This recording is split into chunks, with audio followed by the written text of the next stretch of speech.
Good morning student. Class 11th के 5th poem है बेटा हमारे घर की याद, जिनके लेखक हैं भवानी प्रसाद मिसर। 2 पैराग्राफ और जीवन परिचय हम कल कर चुके हैं। अब 3rd पैराग्राफ है हमारा। और माँ बिन पढ़ी मेरी, दुख में वह गढ़ी मेरी, माँ की जिसकी गोद में सिर रख लिया हो तो दुख नहीं फिर। सबसे पहले हम इसका प्रसंग लिखेंगे। प्रस्तुत पद्यांश हमारी हिंदी की पाठ्य पुस्तक आरोभाग 1 में संकलित घर की यादनामा कविता से ली गई है। इसमें इसके लेखक भवानी प्रसाद मिसर जी हैं। इन्होंने इन पंक्तियों में जब भवानी प्रसाद मिसर जी को 3 वर्ष की कारावास की सज़ा सुनाई गई थी, उस समय वह जेल में बैठा हुआ अपने घर के दुख की व्यवस्था को याद करके बहुत ज़्यादा दुखी हो रहा है, और उस समय उसके अपनी माँ को भी बहुत अधिक याद कर रहा है। उसकी माँ का चेहरा, उसकी स्मृतियाँ, उसकी यादें उसके समक्ष आ जाती हैं। उनके बारे में बताते हुए कवि ने कहा है कि इसमें इसके कवि भवानी प्रसाद मिसर जी क्या कहते हैं। और माँ बिन पढ़ी मेरी, कि मेरी माँ पढ़ी लिखी नहीं है, अनपढ़ है, उसे पढ़ना लिखना नहीं आता है। ऐसा लगता है कि उसे दुखों ने ही बनाया है, यानी कि मेरी माँ के जीवन के अंदर दुख ही अधिक पाए हैं। क्योंकि उसने जीवन में अपने दुख क्यों अधिक पाए हैं? क्योंकि जब उनकी आंखों के सामने ही उसका बेटा जब जेल में चला जाता है तो उसे बहुत अधिक दुख ही सहन करने पड़े। दुख में वह गढ़ी मेरी, यानी मेरी माँ को उसमें बहुत अधिक दुखों का सामना करना पड़ा है। दुख ही दुख आए हैं उसके जीवन के अंदर। माँ की जिसकी गोद में सिर रख लिया हो तो दुख नहीं।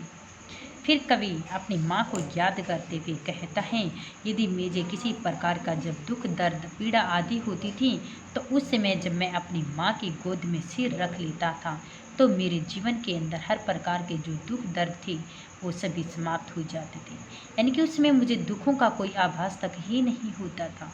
मुझे अपनी माँ की गोद में स्नेह एक प्यार मिलता था, और मैं अपने हर प्रकार के दुख दर्दों को भूल जाता था। एक शांति देने वाली अनुदानी गोद में कवि सुख का अनुभव करता है। माँ के जिसकी स्नेह धारा का यहाँ तक कि भी पसारा है। वह इसमें कवि कहता है कि मेरी माँ का जो स्नेह होता है, माँ की प्रेम धारा इतनी अधिक विस्तृत, पसारा होता है विस्तृत, फैली।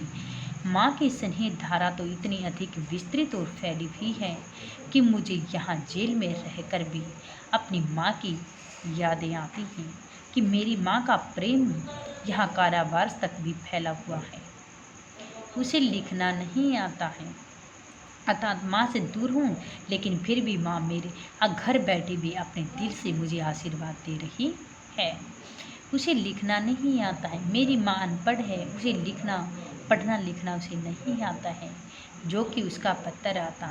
इसलिए मेरी माँ अनपढ़ है, इसलिए मेरी माँ का पत्थर भी मेरे पास नहीं आता है।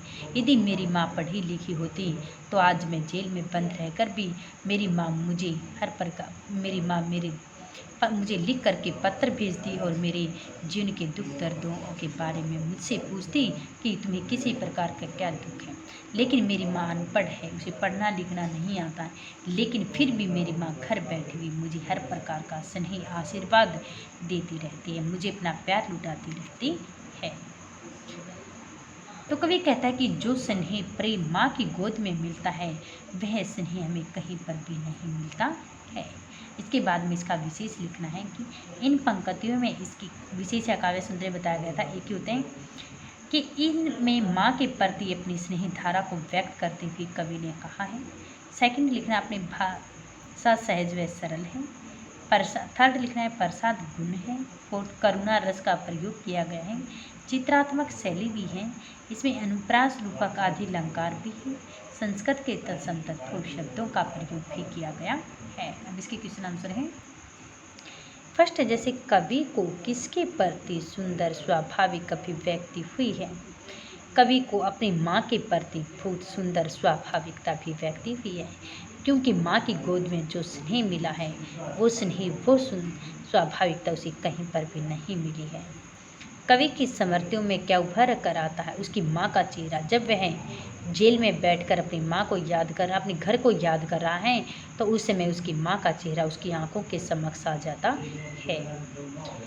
वह सोच रहा होता है कि मुझे किसी प्रकार का कोई भी जब दुख दर्द होता था तो मैं अपनी माँ की गोद में सिर रख लेता था, तो मैं सभी प्रकार के दुखों को सहन कर लेता था, भूल जाता भी था। जेल में बैठा कवि किस कारण दुखी हो जाता है? जेल में बैठा कवि अपने घर को याद करके बहुत अधिक दुखी हो जाता है। कवि ने माँ के बारे में कौन सी बातें बताई? कवि ने बताया कि मेरी माँ अनपढ़ है, उसे पढ़ना लिखना नहीं आता है और वह फिर भी हर प्रकार के दुख दर्दों को झेल रही है। यदि मेरी माँ को पढ़ना लिखना आता तो आज उनका पत्र मेरे पास से आता। माँ को याद करता हुआ कवि क्या कह उठता है? अपनी माँ को याद करता हुआ कवि कहता है कि उसकी गोद में सिर रखकर मैं अपने हर प्रकार के दुख दर्दों को अभी तक भूल जाता। कवि को किस कारण माँ का पत्र प्राप्त नहीं हो पाता? क्योंकि उसकी माँ अनपढ़ है, उसे पढ़ना लिखना नहीं आता है, इसलिए वह अपने बेटे को पत्र भी नहीं लिख सकती है। 4th पैराग्राफ है हमारा। पिताजी जिनको बुढ़ापा एक सन भी नहीं व्यापा, जो अभी भी दौड़ पा जाए। इसमें भी प्रसंग लिखना है इसका सबसे पहले कि प्रस्तुत पद्यांश हमारी हिंदी की पाठ्य पुस्तक आरूभाग 1 में संकलित घर की यादनामा कविता से ली गई हैं। इसमें इसके कवि भवानी प्रसाद मिश्र जी ने कहा कि जब वह जेल में है तो उस समय वह अपने जेल में बंद रहकर उसे अपने पिता की छवि, उसकी यादें उभर कर आती हैं और उनके व्यक्तित्व के बारे में ही बताते हुए कवि ने कहा है कि 3rd पैराग्राफ में बताया था उसने अपनी माँ को जब वह याद करा उसके बारे में। 4th में बता रहा है कि जेल में बंद रहकर अपने पिता की स्मृतियाँ उसे याद आती हैं, उनको याद करते उसके व्यक्तित्व के बारे में बता रहा है। कवि अपने पिता को याद करते हुए क्या कहता है कि पिताजी जिनको बुढ़ापा एक सन भी नहीं व्यापा, कि उसके पिताजी के हृदय के अंदर युवाओं जैसा जवान बच्चों की तरह एक नया उत्साह, एक उमंग है। उन्हें एक सन के लिए भी ऐसा नहीं लगता कि मेरे पिताजी भी बूढ़े हो चुके हैं, यानी कि मेरे पिताजी को स्वयं भी नहीं एक पल के लिए भी ऐसा नहीं लगता कि मैं बूढ़ा हो चुका हूँ। बुढ़ापे का अनुभव तो उसे हुआ ही नहीं है। उनके हृदय के अंदर युवाओं जैसे जवान बच्चों की तरह एक विद्यमान शक्ति है जो अभी भी दौड़ जाए, जो अभी भी खिलखिलाए। यानी कि उनकी शक्ति और स्फूर्ति में इतनी कमी नहीं आई है कि वे बलशाली होने के कारण आज मेरे पिता जी के अंदर बलशाली होने के कारण भी आज वे दौड़ लगाते हैं और उनकी तरह जो अभी भी खिलखिला और दौड़ लगाते हैं और युवा बच्चों की तरह खिलखिलाते हैं, हंसते हैं, मुस्कुराते हैं, हमेशा वे खुश रहते हैं। उनके चेहरे को देखकर उन्हें लगता एक पल के लिए भी बुढ़ापा नहीं लगता है।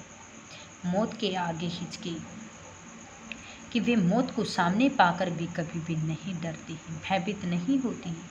कि मेरे पिताजी ये सोचते हैं कि उनकी मौत आ जाए, लेकिन वह कहते हैं कि मौत को, मृत्यु को सामने पाकर वे कभी भी डरते नहीं, भयभीत नहीं होते हैं। शेर के आगे ने भिचके भिचके, यहाँ पर भी डरना होता है, हिचके भी डरना ही होता है, भयभीत होता है।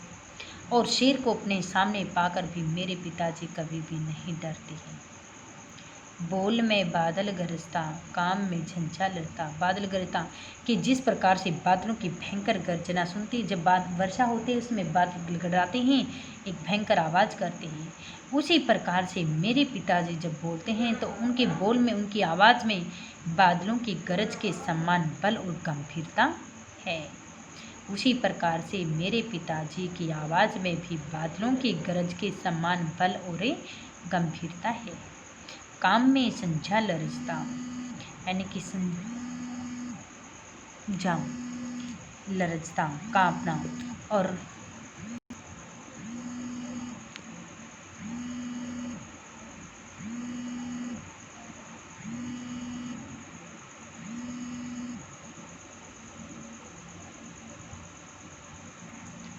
जिस प्रकार से आंधी की प्रचंड वेग के कारण, बहुत तेज आंधी के कारण सब कुछ लहराता, कांपता हुआ दिखाई देता है, उसी प्रकार से मेरे पिताजी भी जब काम करते हुए एक आंधी तूफान की भांति काम कर रहे हैं। अब इसी के क्वेश्चन आंसर हैं। यदि आता फर्स्ट क्वेश्चन हमारा, कवि का नाम क्या है? भवानी प्रसाद मिश्र। कविता का नाम क्या है? इसमें घर की याद। जेल में रहते हुए कवि को कौन सी बातें याद आने लगती हैं? कि जेल में रहते हुए भी कवि को उसके पिता की स्मृतियाँ उसकी यादें आने लगती हैं कि किस प्रकार से मेरे पिताजी को अपने चेहरे को देखकर उसे एक पल भी ऐसा नहीं लगता था कि वे बूढ़े हो चुके हैं। वे उन इतने बलशाली व शक्तिशाली थे कि वे आज भी दौड़ लगाते हैं और युवा बच्चों की तरह हंसते मुस्कुराते रहते हैं। पिता को याद करता हुआ कवि क्या कहता है? अपने पिता को याद करता हुआ कवि कहता है कि उसके पिता में युवा बच्चों की तरह उत्साह है, उमंग है। उन्हें कभी भी ऐसा अनुभव नहीं हुआ है कि वो अभी बूढ़े हो चुके हैं। युवाओं जैसी शक्ति उनमें आज भी विद्यमान है। कवि के पिता किस कारण अभी भी दौड़ लगाते हैं? बलशाली शक्तिशाली होने के कारण उसके पिताजी आज भी दौड़ लगाते हैं। कवि ने अपने पिता की हंसी की तुलना किसके साथ की थी? एक युवा बच्चों की तरह, जिस प्रकार से युवा जवान जो बच्चे होते हैं हंसते मुस्कुराते रहते हैं और उसी प्रकार से उसके पिता भी हंसते मुस्कुराते रहते हैं। कवि ने किसी निडरता के साक्षात्कार मूर्ति कहा, अपने पिता को कहा, क्योंकि वह कहता है कि मेरे पिताजी न तो कभी मौत को सामने पाकर डरते हैं और न कभी वे शेर को सामने पाकर डरते हैं। कवि ने अपने पिता के व्यक्तित्व के लिए क्या क्या उपमाएं दी हैं? कवि ने कहा कि उसके पिता मौत के से भी नहीं डरते और बादलों की भयंकर गर्जना को सुनकर भी वे कभी भी नहीं डरते हैं। यदि आते इन पंक्तियों का काव्य सौंदर्य स्पष्ट कीजिए। तो कवि ने पिता के व्यक्तित्व का वर्णन किया है। भाषा सहज व सरल है, प्रसाद गुण है, चित्रात्मक व लाक्षणिकता शैली है, मुहावरों का भी प्रयोग किया गया है, खड़ी बोली है, भावाभिव्यक्ति भी है।